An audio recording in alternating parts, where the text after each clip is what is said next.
আসসালামু আলাইকুম। আজকে ভিডিওটি খুবই গুরুত্বপূর্ণ, তাই ভিডিওটি সম্পূর্ণ দেখবেন। বাংলাদেশ আনসার ও গ্রাম প্রতিরক্ষা বাহিনীর ব্যাটালি আনসার ও সাধারণ আনসার রেশন সম্পর্কে জানবো। আপনারা আমাকে অনেকদিন পর্যন্ত একটা প্রশ্ন করেন, ভাই আনসার বাহিনীর রেশন নিয়ে একটা ভিডিও দেন, তাই আজকের ভিডিওটি আপনাদের জন্য। তো আগে বাহিনীর সম্পর্কে কিছু তথ্য দিব।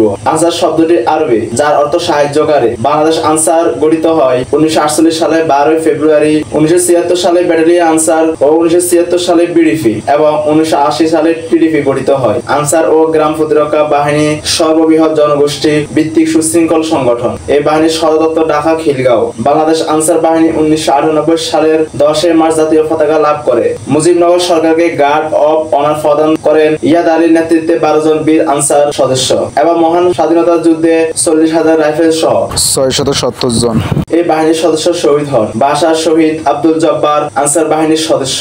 এবার আলোচনা করব বাহিনীর রেশন সম্পর্কে। 2009 সালে বাংলাদেশ আনসার ও গ্রাম প্রতিরক্ষা বাহিনীর পূর্ণাঙ্গ রেশন ব্যবস্থা চালু হয়। সাধারণ আনসারদের রেশন: বিবাহিতদের জন্য চাল 28 কেজি, গম অথবা আটা 28 কেজি, তেল 2 লিটার, মুগ ডাল 2 কেজি, চিনি 2 কেজি। অবিবাহিতদের রেশন: চাল 28 কেজি, গম অথবা আটা 28 কেজি, তেল 2 লিটার, মুগ ডাল 1 কেজি, চিনি 1 কেজি। এবার শুরু করব ব্যাটালিয়ন আনসার 4 সদস্য পূর্ণাঙ্গ রেশন: চাউল 35 কেজি, মসুর ডাল 4 কেজি, চিনি 5 কেজি, তেল 8 লিটার, আটা 30 কেজি। চাউল ও চিনি খোলাভাবে আগে আসতো, বর্তমান ডিজি মহোদয় তা প্যাকেটজাত করে দিয়েছে।